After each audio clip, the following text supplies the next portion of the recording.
this webinar, hosted by the North American Forum on the Catechumenate. I'm Jim Shellman, Executive Director of Forum, and your host for this webinar. There are about 130 of us attending from across 6 time zones, and I want to acknowledge in particular a few Forum friends and colleagues participating today. Cynthia Taylor of Hawaii, Walter Bonham of New Orleans, Louisiana, Celeste Albers of Great Bend, Kansas, Sandy Marshall in Calgary, Alberta, Claude Baril in Red Deer, Alberta, and Patrick Wood of Sault Ste. Marie in Ontario. Welcome all. For those of you unfamiliar with Forum, we are an international network of pastoral ministers and theologians who are passionately committed to the implementation in all parishes of the United States and Canada of the rite of Christian initiation of adults and its implications for reconciliation. We are known principally for our 2 to 5 day formation institutes, conferences, and in the last several years, our webinars, all of which immerse parish and diocesan leaders in the vision and the practice of the ministries of initiation. Now, during our registration process, we asked some questions of you, the participants, and we want to thank you for taking time to share your responses. Our presenter today will be addressing a number of your questions during his presentation, and then there will be time at the end to address a few more. Jerry Galipeau is with us today as presenter. He is Vice President and Chief Publishing Officer for the J.S. Pollock Company and World Library Publications. Jerry has been Director of Liturgy for parishes in Florida and Illinois, and he is a past chairperson of Forum's Board of Directors. An esteemed Forum team member since 1988, Jerry is author of Apprentice to Christ, Activities for Practicing the Catholic Way of Life, and of We Send You Forth, Dismissals for the RCIA. And so I thank you, Jerry, for joining us today and sharing with us your insights into learning by doing, RCIA and the apprenticeship model of formation. Jerry. Thanks very much, Jim. Special greetings to all of you from a windy city than normal. My prayers and thoughts are going out to lots of people, including my own family on the East Coast today after Hurricane Sandy. I'm very excited to be with you today and sharing what I have lots and lots of passion about, and that's this apprenticeship model of formation for the RCIA. I'd like to begin by just outlining some fundamental principles of the RCIA and a portrait of the initiating parish. Starting with the Second Vatican Council's document on the Church's missionary activity, Ad Gentes, chapter 14, which was really the place where the catechumenate, which had been asleep for so long, was reawakened by the fathers of the Second Vatican Council. In chapter 14 is the generating vision for the catechumenate. And it's wonderful that we're now in the 50th year of the council, so this is very timely. Chapter 14 has this to say: the catechumenate is not a mere exposition of dogmatic truths and norms of morality, but a period of formation in the whole Christian life, an apprenticeship of sufficient duration during which the disciples will be joined to Christ their teacher. So often I tell folks that there's part of me that wishes that this and only this paragraph were what we had for the first 50 years of implementation. This lays out the vision, the generating vision. And I think unfortunately for many parishes, the vision has not really caught on yet, because in many places I believe the catechumenate really is an exposition of dogmatic truths and norms of morality, but doesn't take this period of formation in the whole Christian life, this apprenticeship model very seriously. But I always tell people we should take big, deep breaths and relax, because we're still in the very, very, very first stages of the reawakening or the implementation of the rite. Ad Gentes goes on to say that the catechumens should be properly initiated into the mystery of salvation and the practice of the evangelical virtues, and they should be introduced into the life of faith, liturgy, and charity of the people of God by successive sacred rites. And I always stress this paragraph because look at what it's talking about here. We should be initiating catechumens into the practice of the evangelical virtues, introduced into the life of faith, liturgy, and charity of the people of God. This description is very, very dynamic. So often, or maybe too often, I run into RCIA directors who've been doing this for maybe 20 years, and they get weary and say, we do the same thing all over again every year. The new class comes in August, and we kind of go through. And I think people can become tired. Yet what this vision is all about is really initiating people into the practice of faith, hope, and charity, into the life of faith, liturgy, and charity of the people of God by successive sacred rites. Very dynamic process. I want to get right to the core right now and talk to you about this apprenticeship at the core. The dictionary defines the word apprentice as this: one who is learning by practical experience under skilled workers a trade, art, or calling. One who is learning by practical experience under skilled workers a trade, art, or calling. I want to tell you a story. Oh, those look delicious, don't they? Well, I'm one of six kids, grew up in Massachusetts, big Catholic family, and when my youngest brother, Jimmy, was nearing the end of high school, he entered into a conversation with my parents about what he wanted to do. And there was an expectation in my family that what you did as a Galipeau kid was you went to college, and there really weren't any questions about that. But my brother Jimmy said, I've been in school for 12 years. I think I've just had about enough. I think I'd like to do something different.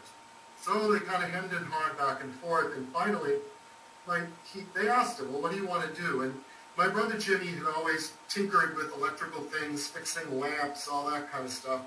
And he said to my mom and dad, I think I'd like to take a stab at becoming an electrician.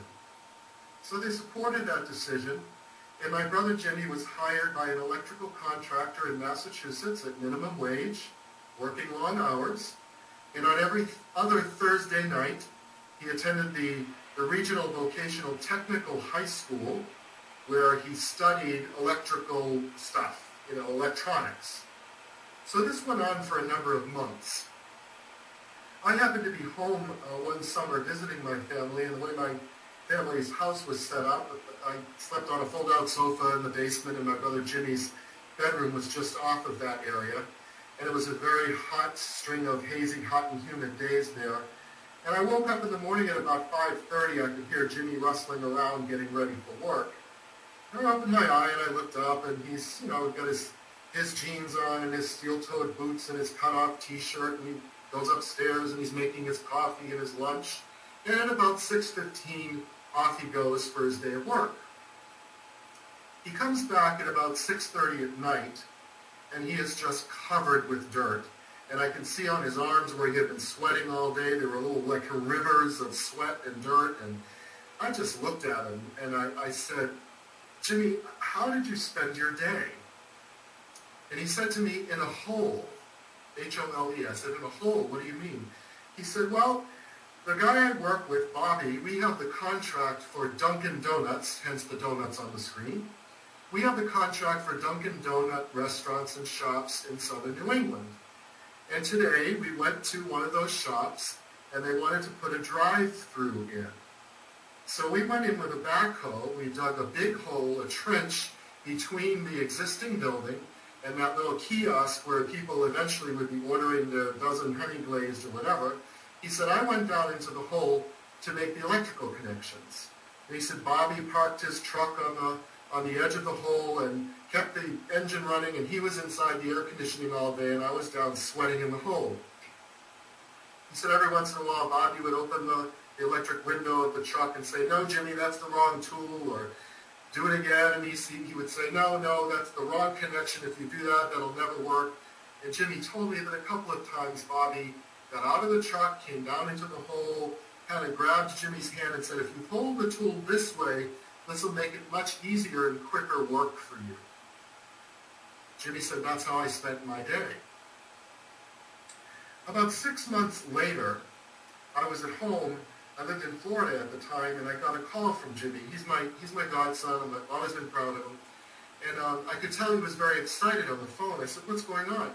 He said, "Jerry, I have something in my hand. Something came in the mail today." And I said, "What's that?" He said, "My license. I'm now a licensed electrician in the Commonwealth of Massachusetts."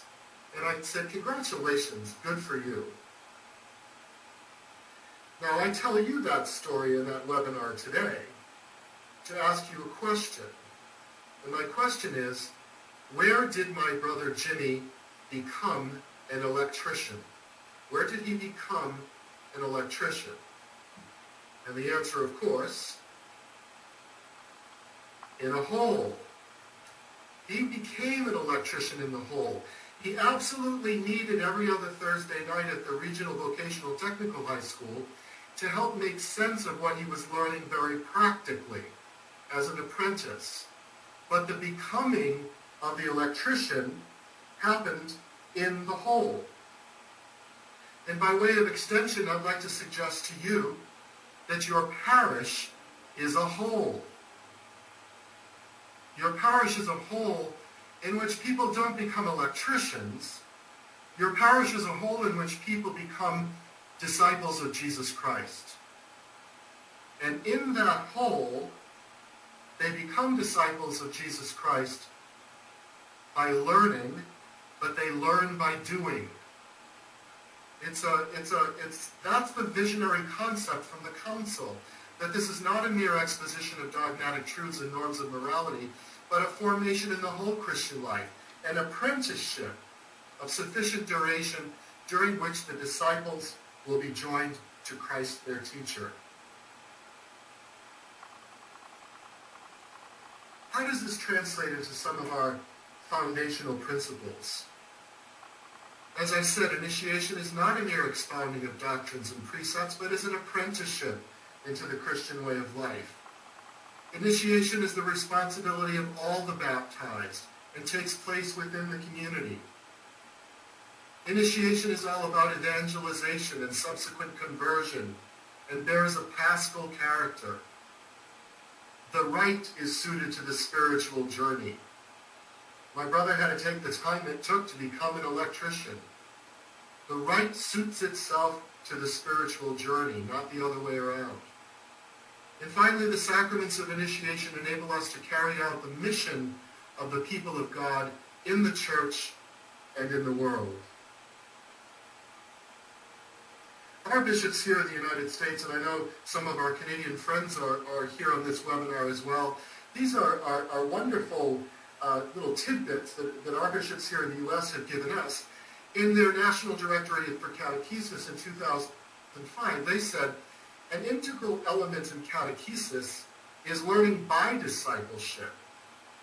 The Christian faith is, above all, conversion to Jesus Christ, full adherence to his person, and the decision to walk in his footsteps. By following the example of his self-giving love, we learn to be Christian disciples in our own time, place, and circumstances, in the whole, if you will. Learning by discipleship. They went on to say learning by apprenticeship, again, catching this vision from the council, is also an important human element in catechetical methodology. It links an experienced Christian believer or mentor with one who seeks a deeper relationship with Christ and the church. The relationship that normally grows between a catechist and a catechumen provides a workable model of learning by apprenticeship. I would even suggest that that last line could read, the relationship that normally grows between a sponsor and a catechumen provides a workable model of learning by apprenticeship. A guided encounter with the entire Christian life, a journey toward conversion to Christ, a school for discipleship that promotes an authentic following of Christ. Because Christ is what it's all about here. The Catechism is so clear that the content of catechesis is a person. And in our initiation processes, people are becoming Christ for others. They're becoming a disciple of Jesus Christ. So the RCIA envisioned as a school for discipleship to promote that authentic following of Christ.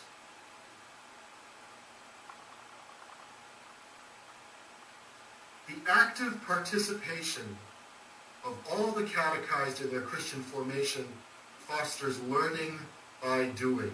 A lot of wisdom here.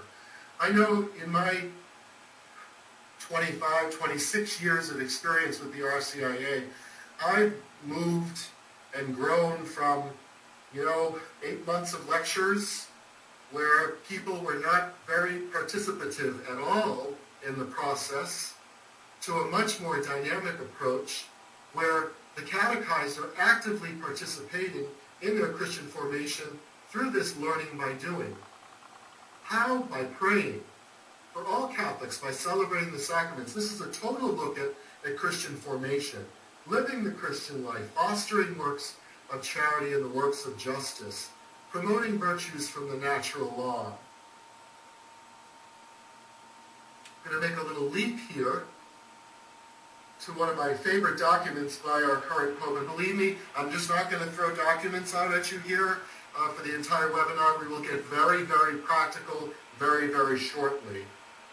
But in Sacramentum Caritatis, Pope Benedict XVI says, that is why in the Church's most ancient tradition, the process of Christian formation always had an experiential character. While not neglecting a systematic understanding of the content of the faith, it centered on a vital and convincing encounter with Christ as proclaimed by authentic witnesses. It is first and foremost the witness who introduces others to the mysteries. Naturally, this initial encounter gains depth through catechesis and finds its source and summit in the celebration of the Eucharist. What's important here with Sacramentum Caritatis is Pope Benedict's concentration on the experiential character. I think about my brother when I read this. The experiential character of what was happening in that bowl. His witness who's introducing him to the world of electronics was Bobby, his boss. But Jimmy's formation, if you will, as an electrician, did not neglect the systematic understanding of the content of electronics. It was a both and to make sense of both.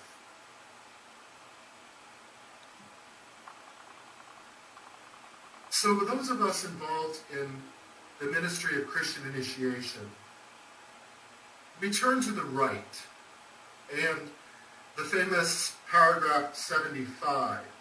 When you read paragraph 75, there's a little footnote there when it talks about, training in the Christian life. And when you look at the footnote, it directly relates back to Ad Gentes chapter 14. So that whole sense of apprenticeship is given voice, is given expression in the RCIA in paragraph 75. And we're all familiar with the 4 pillars of formation. Suitable catechesis, the handing on of the word and tradition.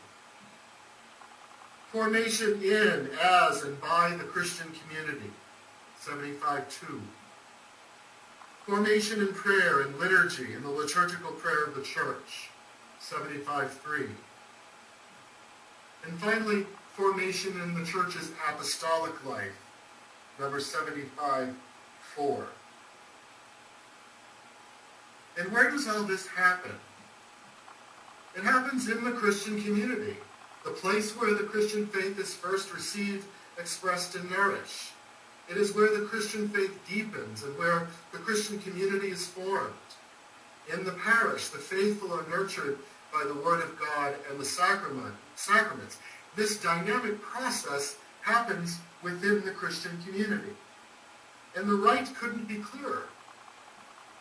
In light of what is said in Christian initiation, general introduction, the people of God, as represented by this local church, by this Christian community, should understand and show by their concern that the initiation of adults is the responsibility of all the baptized. I tell people, your parish is the whole. It's not Father that does the initiating. It's not even the initiation team that does the initiation. The vision here it's the parish that is responsible for initiation, the entire whole, what's going on in the parish. And this vision, RCIA has a vision for the parish. The question is, what is happening there? And this is directly related to paragraph 75. 1, that the parish treasures and proclaims the sacred word and the tradition of the church, treasuring and proclaiming. 75.2, that the parish is a vibrant community of disciples on fire with the love of Christ.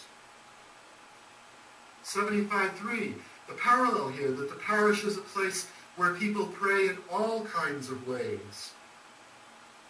And finally, 4, that the parish is a place where apostolic activity flourishes. What's happening in the whole that is the parish? These 4 elements directly related to paragraph 75, 1, 2, 3, and 4. I believe that number 1, heading on to the word of the tradition, is the one element of the 4 pillars of Christian formation of which we RCIA ministers are most familiar, comfortable, and the best at accomplishing. And what's happening? The celebration of the Sunday liturgy of the Word as foundational to the catechumenate. A dismissal with breaking open of the Word. Catechesis, and then quoting the rite there, accommodated to the liturgical year. Celebrations of the Word held especially for catechumens and candidates. The Word at the center of small Christian communities in the parish. And personal reflection on the Word of God. So I think we're doing a good job in this sense of catechesis of handing on the Word and tradition of the Church. But let's look at 75, 2, 3, and 4 within this apprenticeship model. 75.2, formation as the Christian community. Finding ways to allow persons in Christian formation and Christian initiation to be formed into the Christian community by the community itself. Asking ourselves the question, what is happening in the parish community? How do we connect those in formation, in the RCIA, with these activities?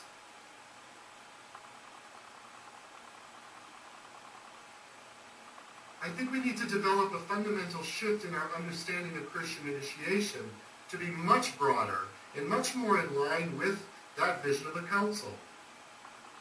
Direct and intentional connections with parish community life as part of the core of Christian initiation. What do parishioners do? We Catholics are great. We have parties, outings. There are service and social organizations. All kinds of activities happening in our communities. The question is, do those things happen outside of the RCIA community, if you will? A story. In a parish that I was director of liturgy and music at here in Illinois, I played at the 7:30 Mass, the piano and organ every Sunday, and that was the Mass at which we sent out between 12 and 15 Eucharistic ministers to bring communion to the homebound.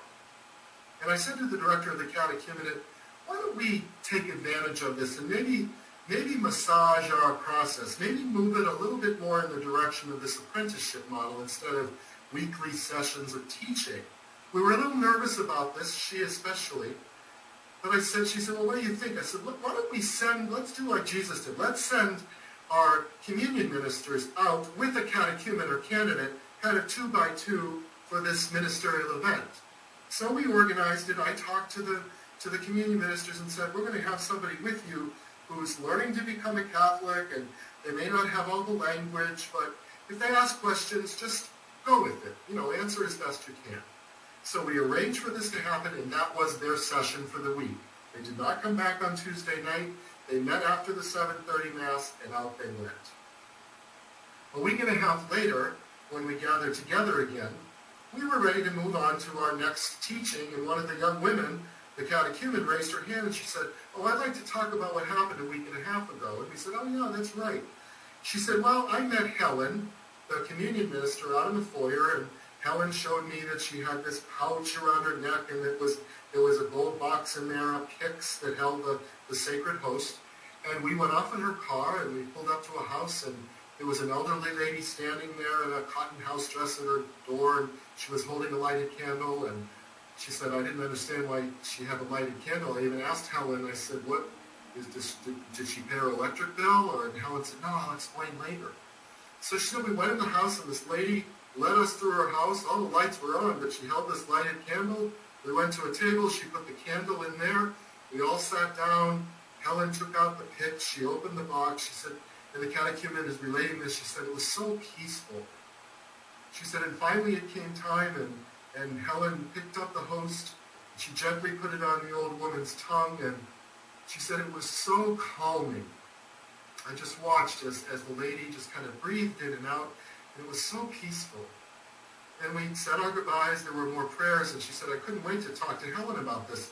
We got back in the car, and I said to her, Helen, why did the lady have the candle? She said, Helen said to me that in every Catholic church I'll ever go to in my life, there'll be a candle by the tabernacle, and that means that Jesus Christ, the light of the world, is really, truly present in the tabernacle. And that lady met us at her door with a lighted candle because she knew that Jesus Christ, the light of the world, was coming to her home. Then the catechumen looked at all of us in the group and said, I can't wait to be baptized because I want to do what Helen does. That really turned the corner for us. As a matter of fact, right then and there, we did about a 15 to 20 minute short catechesis on the real presence of Christ in the Eucharist because everyone was so primed for it because of this experience. Again, what's going on in the Christian community? How do you connect catechumens and candidates with that? 75.3, formation and prayer. In addition to teaching those in formation about the ways of prayer, and I've certainly made these presentations myself, involve them in the ways that the people in the parish actually pray. It's a fundamental shift. It's an understanding that the liturgy, the prayer itself, is the locus theologicus, that Latin phrase that means the place or the site where theology, where our understanding of the faith is actually expressed. Trusting that. A move from teaching about prayer to actually praying. The Sunday liturgy of the Word, the liturgy of the hours in the parish, the rosary, the devotional life of the parish. This hit home for us again, a couple of years after what I just described. We in our process in the parish, we always had one or two nights where we talked about the Blessed Virgin Mary, and someone did the Mary talk, if you will, and somebody said, well, who's going to take it this year? Oh, I did it last year. Who wants to take it? And I looked around the room and I realized that really no one in the RCIA team had a deep Marian piety.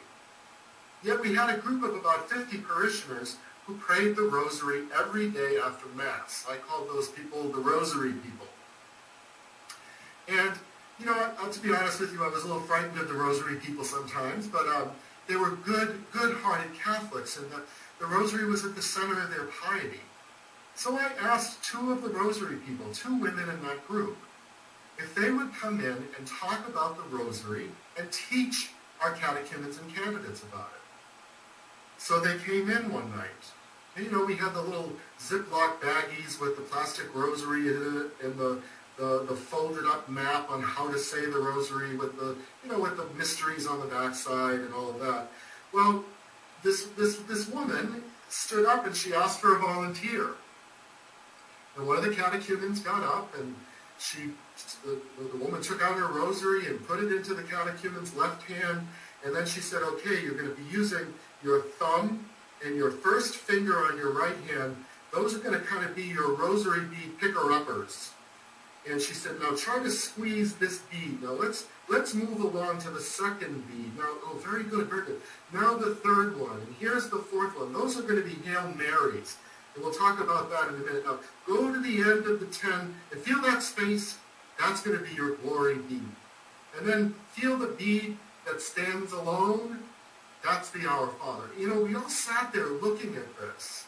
And I said to myself, if I could take a photo of this picture of this woman kind of embracing this catechumen and both of their hands grasping the rosary, if I could have taken a picture of that and looked up in a dictionary that said catechumen, I think that would be an apt photo.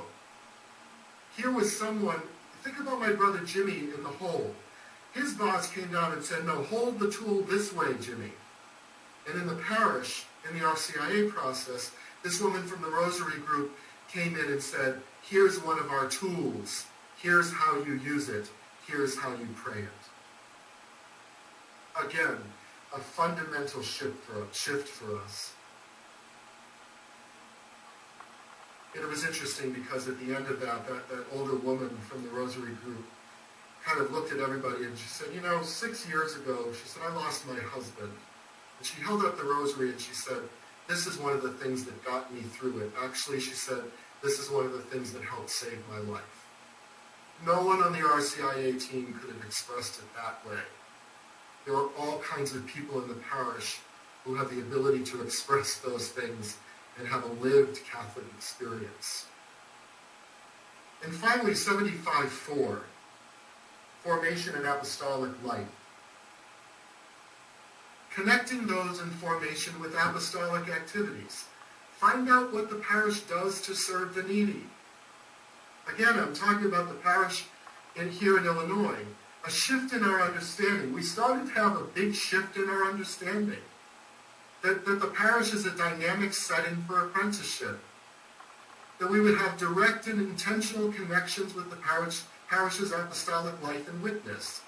Helping catechumens and candidates name the apostolic work they already accomplish in their lives as something that is Christ-centered. Becoming Christ by doing what Christ does.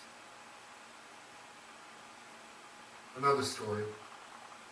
Each year in our parish at St. Marceline in Schaumburg here in Illinois, we had a sister parish. The Archdiocese of Chicago sets up these relationships between wealthier suburban parishes and poorer inner city parishes. And our parish, our sister parish, was Our Lady of Lourdes in a very, very poor area of Chicago. Well, we would, once a year, the choir would go to our inner city parish. We would sing at their Mass, and they would come out and sing at one of our Masses in the spring. Well, this was early November that year, and we're all getting on the bus, and choirs got their robes and their music, and I look up and I see that the catechumens and candidates are actually coming out of the building as well and coming toward the bus, and I said to the director of the catechumenate, what's going on? She said, well, we're going to Our Lady of Lourdes as part of what we're doing. I said, well, I don't think they're going to have a dismissal there at a session. She said, no, this is all part of this new thing we're doing. So we went. And I was fairly new to Chicago, and I had never really been in these neighborhoods, and it was just unbelievable. We're in our yellow school bus, and we're driving past buildings that looked like they had been bombed out, and just horrible, horrible conditions. And all of a sudden the bus stops, and we're at a corner, and I look out, and here's a stone church, Our Lady of Lourdes. We got out, the pastor was waving his arms, and he said, I have to apologize, I'm so sorry, but our furnace broke overnight, and it's really cold in the church, we can't get it fixed in time, we wish we could be more hospitable. And I said, we'll be fine. Well, we went in and we had a wonderful celebration, and then they treated us to breakfast afterward, and it was really terrific. And we got back to the parish, and about 4 weeks later, we were at a catechumenate session, and we knew something was up because the catechumens and candidates were kind of whispering with each other, and one was kind of giving the other a rib and, an elbow in the rib and saying, no, you tell them. And somebody else said, no, you tell them. So finally someone said, we need to say something. And we said, what's that? She said, well, When we went to Our Lady of Lourdes last month, it was really cold in that church, and we noticed that a lot of the kids in that church were still in t-shirts, short-sleeve shirts. And we wondered what's going to happen in January and February when the winds start coming in off of Lake Michigan, and it really, really gets Chicago cold. What's going to happen to those kids? The catechumen said, so we've decided that we're going to do a coat drive for the children of Our Lady of Lourdes Parish. We were surprised but happy. And what those catechumens and candidates had to figure out was how to get bulletin announcements done, how to get a pulpit announcement, how to secure a room in the parish facilities, how to get keys to the building, how to get keys to that room, where to put signs. All those things are Catholic things.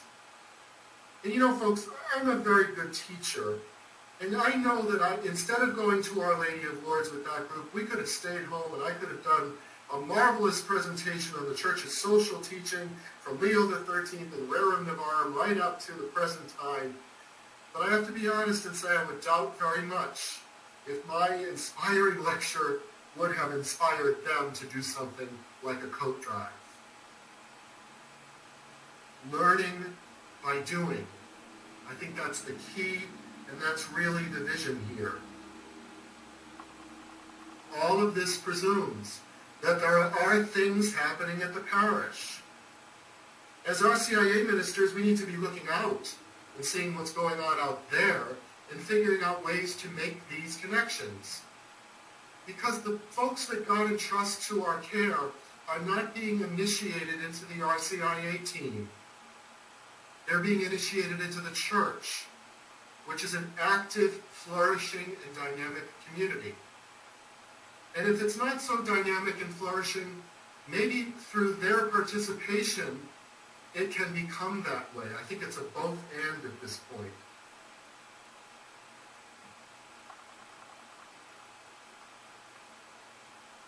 The General Directory for Catechesis from the Congregation for the Clergy in Rome says this: initiatory catechesis, what we're about, incorporates into the community which lives, celebrates and bears witness to the faith. This inherent richness in the catechumenate of non-baptized adults should serve to inspire other forms of catechesis. This whole sense that this dynamic apprenticeship model is one that needs to be informing the way we do Christian formation all over the place. In our own bishops, the baptismal catechumenate is the source of inspiration for all catechesis.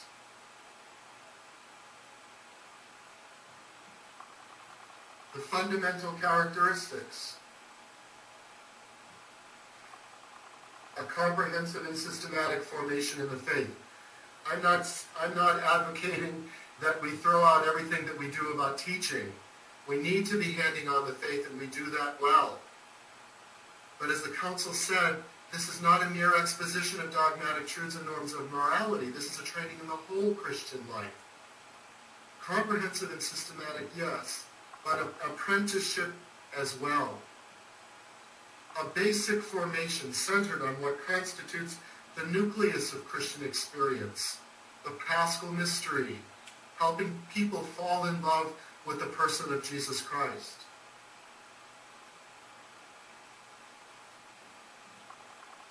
The aim of this activity: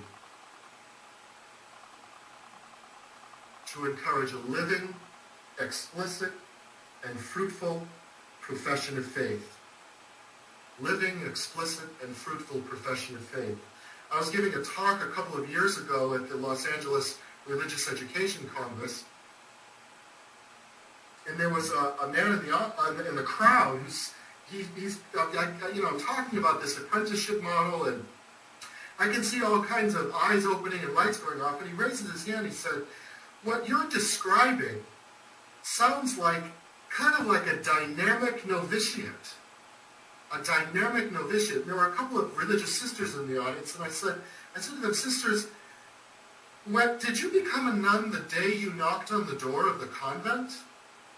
No, you had to spend time in a novitiate praying, working with, eating with, being with the nuns in order to become a sister. That's what this whole apprenticeship model is about. Encouraging a living, explicit, and fruitful profession of faith. You know, I had a woman who came to me. I gave a talk on apprenticeship at the old religious education congress on the East Coast. And a year later, I was at the same conference giving a talk on mystagogy, and there was a woman who was standing there, kind of in the doorway, and she wasn't at my presentation, but she came up to me afterward and she said, Jerry, she said, I was at your talk last year on apprenticeship. I said, oh, great. She said, and there's something that happened over the last year that I wanted to share with you. And I said, what's that? She said, well, over the last year, I've grown to hate you. And I said, what are you talking about?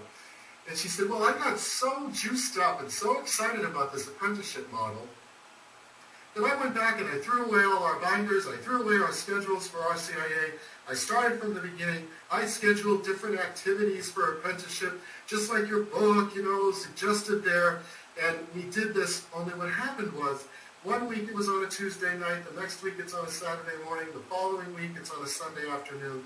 She said people have lives, and they have schedules that they have to keep, and frankly, I just drove them all crazy, and it was just awful. And I looked at her and I said, I am deeply apologetic.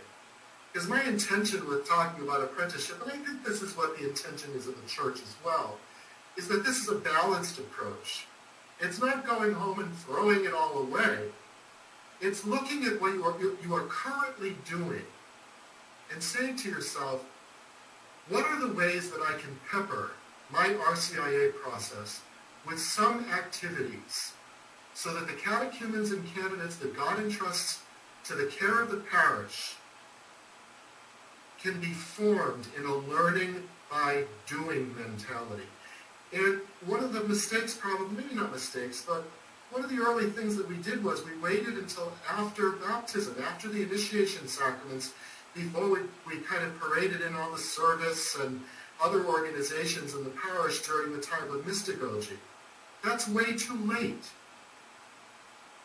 The church's vision is that the entire catechumenate is an apprenticeship, that we're doing this all along the way in a balanced, careful approach that does not neglect the systematic formation of the faith, but puts people in the whole and helps them be formed as Christ because they do as Christ does. I'm a storyteller, as you can tell, so I'd like to just conclude with a couple of things.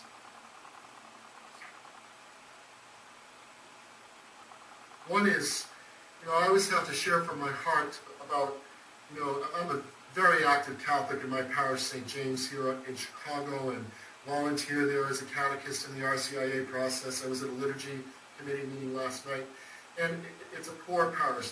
We're serving about 1,800 families a month in our food pantry, and I traveled 30 blocks to get there. And I've been wondering the last several years, how did I become this kind of Catholic?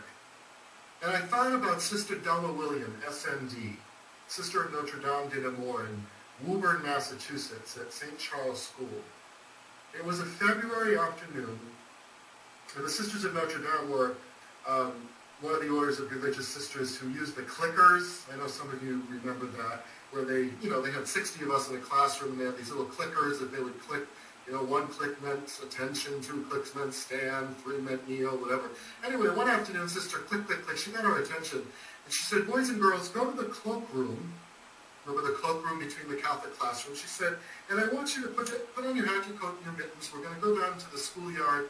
We're going to go on a little trip. So, click, click, click.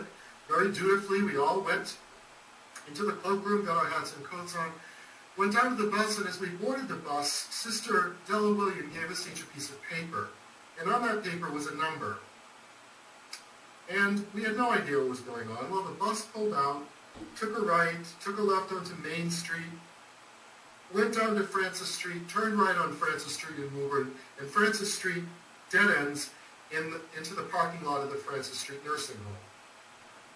Click, click, click. She got our attention. She said, boys and girls, each one of you has a piece of paper with a number on it. That's the room number of someone who lives here. These are people who are old. Many of them may be like your grandparents or your great-grandparents, and some of them don't get a lot of visitors. So there's people inside who are going to help find your room number.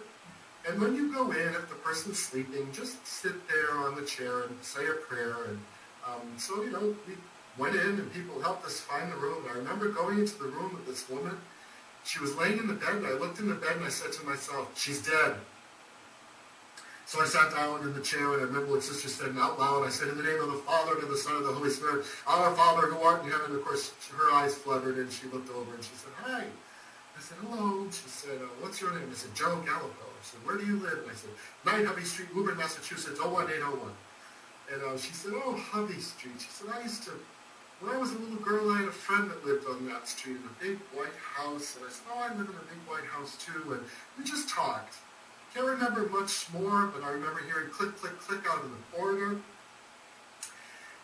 And we all got back on the bus, and I remember saying to the kids, we're all talking. I said, my lady, I thought she was dead. And somebody else said, well, my guy didn't have any teeth. And then somebody else said, well, my guy, he didn't have any teeth, but he did have teeth, and they were in a glass on the side of his bed. So we were all laughing.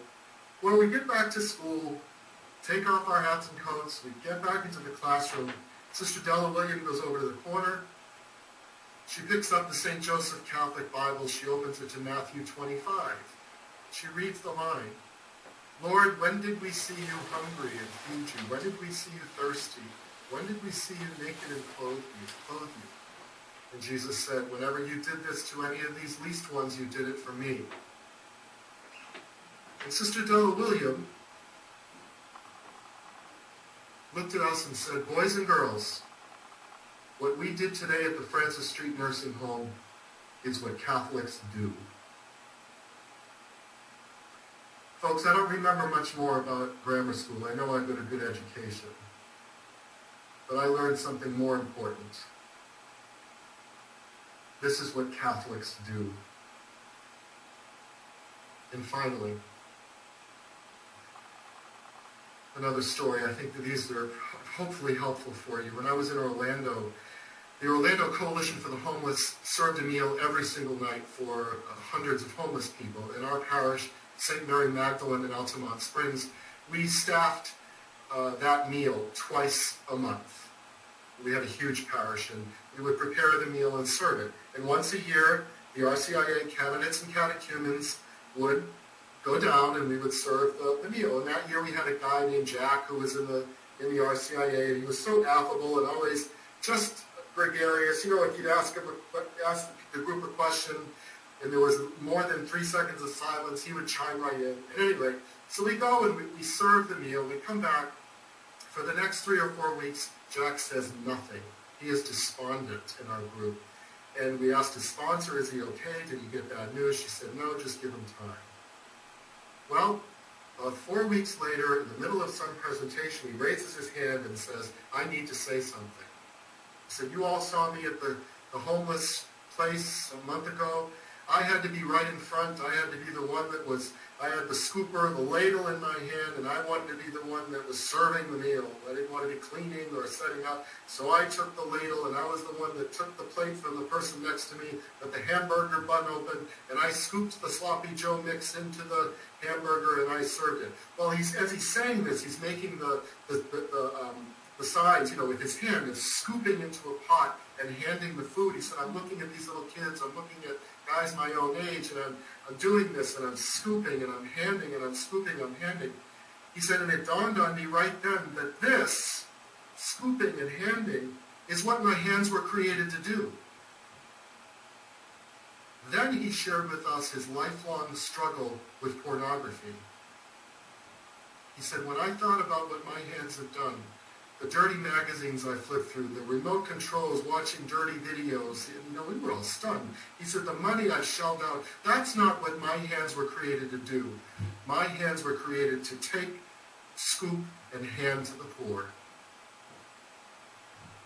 Again, no lecture that I could have ever given on the human body in the temple of the Holy Spirit could have come close to teaching Jack or teaching us what he was teaching us. In an apprenticeship model, when people begin to do as Christ, It's those things about them that are most un-Christ-like that are laid bare. And conversion happens. Again, when they learn to do what Christ does, what is most un-Christ-like about them is laid bare, and conversion happens. My conclusion. Embracing the Church's generating vision for the catechumenate, this apprenticeship model, can move us from an information approach to a formation approach. Ultimately, our aim here in Christian initiation is to provide the place and means, the whole, provide the place and means by which people become disciples of Christ. They become Christ for others.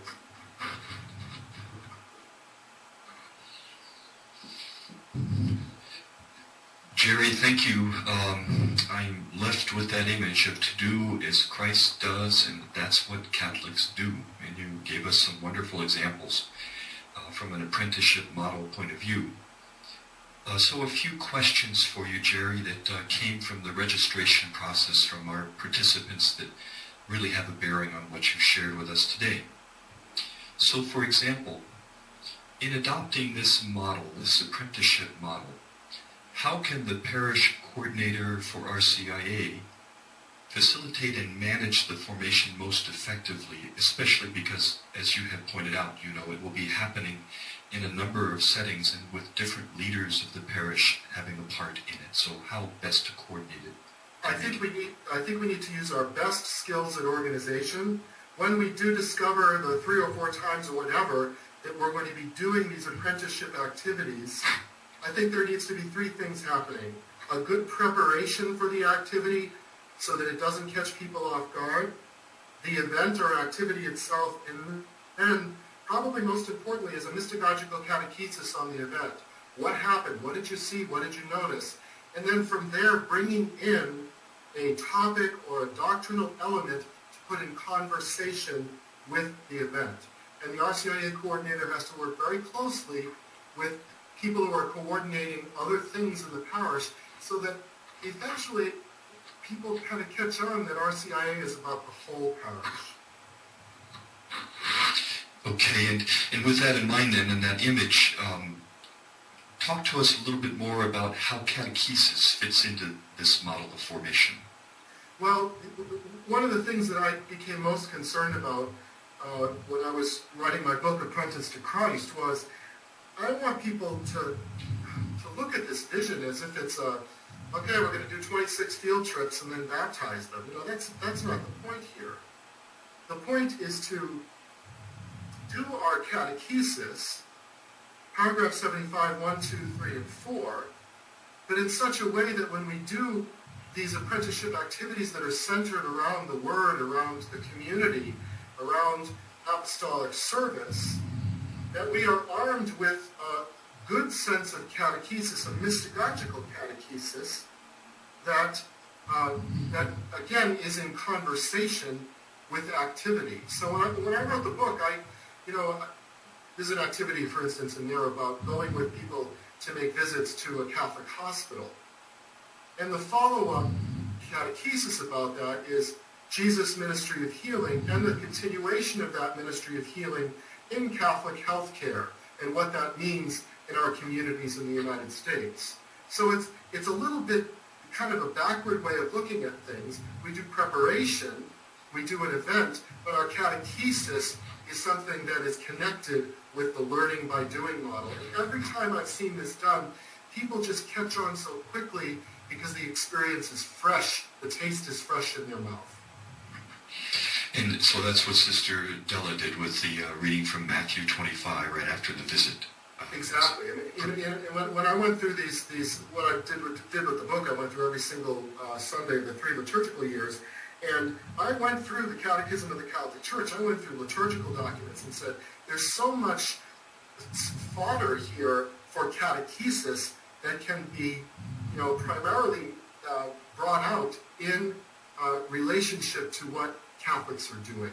And I'm just so, can you tell I'm kind of convinced about this? A little bit. So one more last question.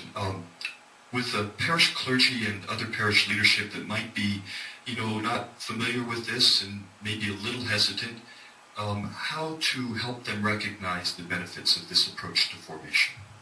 Well, this is probably one of the toughest questions, because in many places I go, I hear people say, "Ooh, that sounds good," but some people have said, Father keeps telling us, where's the meat? Where's the meat? Where's the theological meat? And my answer to that question, and I've thought about this, is all of what we've talked about in the last hour is learning by doing. If we can somehow do some transformation of our RCIA processes into a learning by doing model, then we will actually, as parish leaders, be learning by doing the model differently. You catch the distinction there? So if we start to shape our processes a little different, the best way to find the benefits of this approach is to do it and to reflect on it. Nothing can, no webinar that you can go to can convince you until you start seeing conversion happening in people's hearts right in front of you. Very, very fine. Thank you.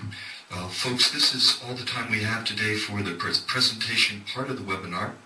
If your question was not answered or you have another that you'd like to discuss, please just contact us at Forum and we'll pass on your question to one of our many team leaders, including Jerry. And Jerry, thanks for your full insights into the apprenticeship model of formation, both in adult initiation and in all of parish life. Okay, thank you very much, and I appreciate your attentive listening, all of you, and let's keep praying for one another. Amen to that. So folks, I'd ask you to note our next webinar on December 3rd. I will be leading this webinar with some thoughts on the evangelizing parish, embracing the vision, getting the passion. Information and registration for this webinar is now available on our website. This is a webinar, mind you, for all parish leaders, including including RCA, but not limited to RCIA. So please pass the word to your parish colleagues. The DVD recordings of our webinars are available through our website. You will see a list of them here. And Jerry's webinar recording will be available in a couple of weeks. So if you will visit our website or be in touch with us at the office, we will make sure that you get a DVD recording of any of these that you want. We've got some upcoming events listed here for 2013. This is just a sampling of the institutes being scheduled for the coming year. There are many others about to be scheduled, so we invite you to visit the website regularly and watch for the additional events coming online. Please do make full use of the website. You'll find there as well information on webinars, of course, and you'll find our forum newsletter. And there's my contact information if you want to get in touch with me directly. We also have some back articles from forum team members that have appeared in Catechumenate magazine. So as we end our webinar, we ask you to please take part in this brief survey that you'll get shortly after the webinar ends, so we can get your feedback and continue to improve our webinars. And so we end this webinar with thanks to Jerry and wishing each of you abundant blessings in your ministry. We look forward to being with you again on our next webinar, and we hope to see you at some of our institutes and conferences. Thanks again.